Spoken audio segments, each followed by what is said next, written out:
Hi children, how are you?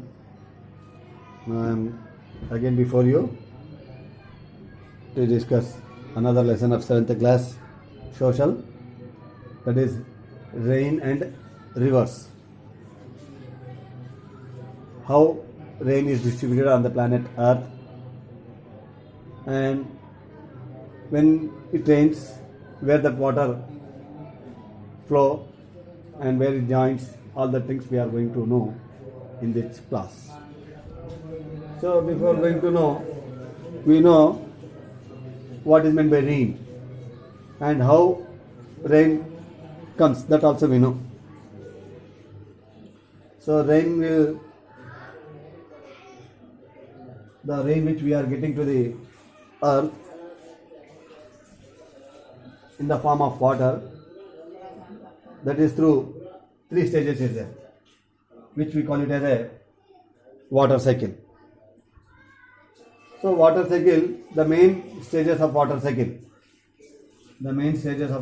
is, first one is evaporation,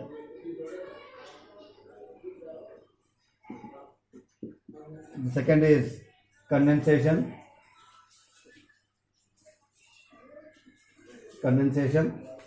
and the last one is precipitation.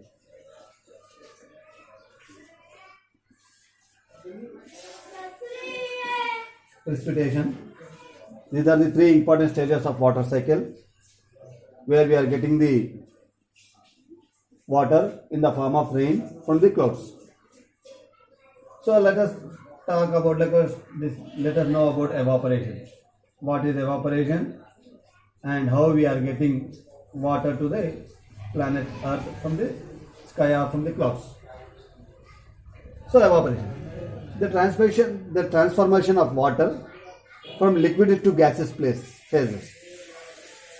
So the transformation of water from liquid state to gaseous state, as it moves from the ground or bodies of water into the overlying atmosphere due to solar radiation. Means this is the sun and the water bodies are present on it. So the sun rays are falling on the water bodies, and the water that is present in the rivers, lakes, seas and oceans will be evaporated and will move up and join in the will be evaporated. That is, water changes to liquid. Water is in the liquid state, which changes to gaseous state in the form of water vapor. Then the next topic is condensation. Here condensation, the formation of water vapor to liquid water droplets in the air, creating clouds and fogs. So what condensation means, the transformation of water vapor. So how the water vapor is transforming to liquid water droplets in the air, creating clouds and fog. And the last one is precipitation. Here precipitation means condensed water vapor that falls to the earth's surface. So the water vapor is condensed, again it cools and comes back to the earth in the form of water droplets, which we call it as rain. That process is called as precipitation. So the water vapor will be condensed, cooled, again it is sent back to the earth in the form of small water droplets, which we call it as rain. The total process we call it as precipitation. Next, so when this water falls on the earth, then it flows through the small streams and then joins in the rivers. Here in this rivers, the water will be distributed in 4 categories. Among them, the first category is the flood plain. The first one is the flood plains. Next is rivers with water during rainy season. Rivers with water during rainy season. Then floods. Then perennial rivers. That is, perennial rivers means the rivers which flow throughout the year continuously. That rivers are called as perennial rivers. Example, we can take Ganga, Godavari, Krishna, Indus, Brahmaputra. There are many rivers are there which flow throughout the year continuously, even in the summer season also. Such rivers are called as perennial rivers. So example, we can say Ganga, Indus, Krishna, Godavari, Kaveri, and many are there. Here, one by one if we study, now if you see the planet Earth, the Earth surface is covered by water for about 70% and by land for about 30%. The Earth surface is covered by water for about 70%. Means the total Earth surface is there. For example, in this Earth surface, total 70% of the land area of Earth is covered with water and remaining 30% of the land area is covered with land mass. The water on the Earth is in the form of, so the water that is present on the Earth is in the form of seas, rivers, oceans, streams, lakes, etc. And the land mass that is present on the Earth surface is in the form of continents. We know continents, how many continents are there or what are there? There are 7 continents are there on the Earth.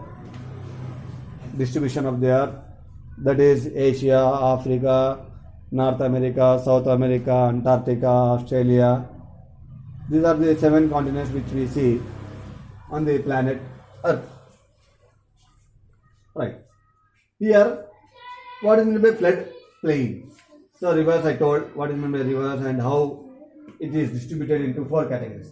One is flood plain, the second is rivers with water during rainy season, then floods, then perennial rivers. So flood plain means the river trough is very wide and it has a high bank filled with sand and gravel without trees, or the treeless bed. The treeless bed is called the flood plain of the river. So the treeless bed means where we won't find any trees in a particular area. That area we call it as a flood plain. Or in other language, the river trough is very wide. The river trough is very wide and it has high banks filled with sand and gravel without trees. The river bed is very wide and it is totally filled with sand and gravel without trees, which we call it as a flood plain.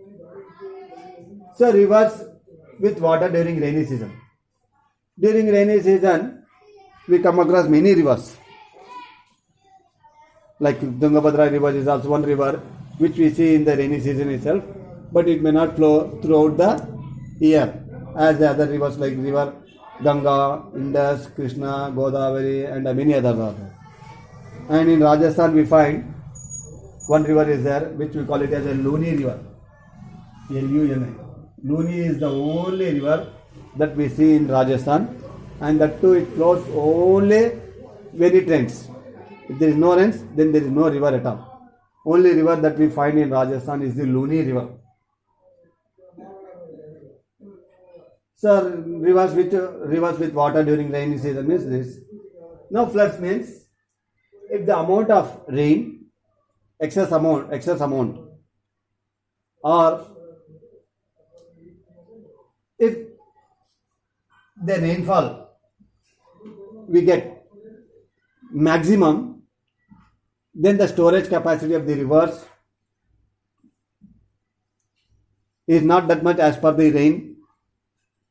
Then it leads to overflow of water, or it flows in the cities or streets of the cities, which we call it as a flood. Now importance of rivers and rains. Importance of rivers and rains, I will tell you now.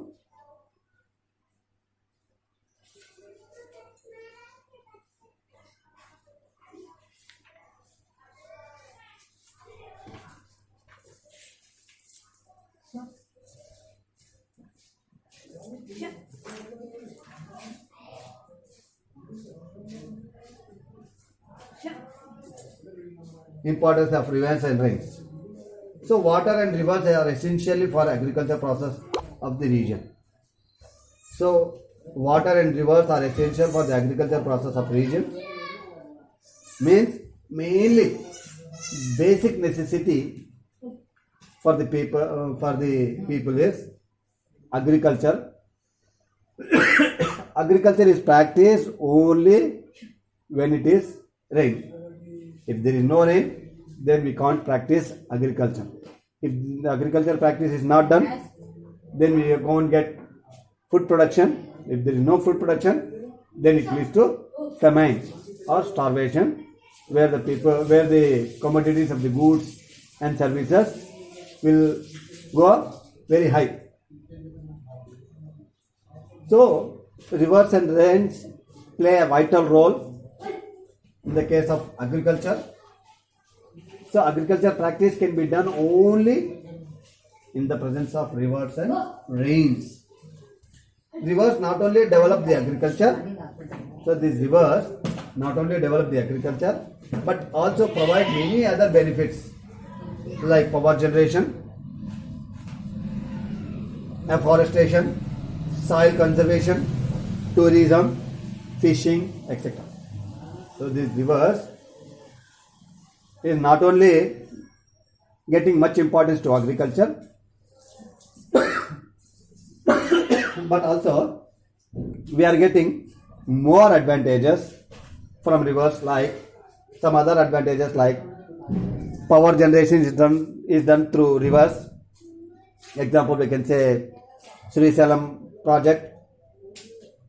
Then we can say Nagarjuna Sagar, where there also power generation is taking place. So power generation is possible through rivers, then afforestation, then soil conservation, tourism and fishing, etc. Many other. So the next topic is the forest play a key role on preventing floods. That I will continue in my next class. So remember children, stay home, stay safe to prevent from the deadly disease called as COVID-19 or coronavirus. For that purpose we should stay home and we should be safe. So take care. Thank you.